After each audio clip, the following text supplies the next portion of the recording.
বাংলাদেশ যখনই বিপদে পড়েছে তখন জিয়া রহমান বা জিয়া রহমানের পরিবার জাতিকে উদ্ধার করেছেন। শহীদ রাষ্ট্রপতি জিয়া রহমান স্বাধীনতার ডাক দিয়েছিলেন।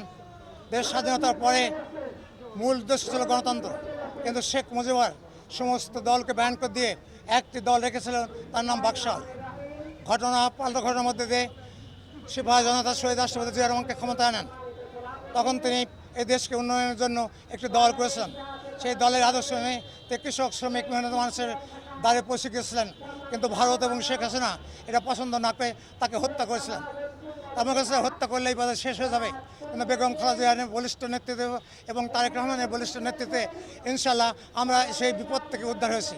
তবে আমাদের সাবধান থাকতে হবে। ভারত এবং আওয়ামী লীগ এখনও আমাদের পিছনে ষড়যন্ত্র করে যাচ্ছে, যে কোনো সময় আমাদের ক্ষতি করতে পারে। এই দিকে আমাদের লক্ষ্য রাখতে হবে। আগামী দিনে যেন শহীদ জিয়ার আদর্শ নিয়ে আমরা এই দেশ পরিচালিত করতে পারি, তার সচেতনে সেটা আমি কামনা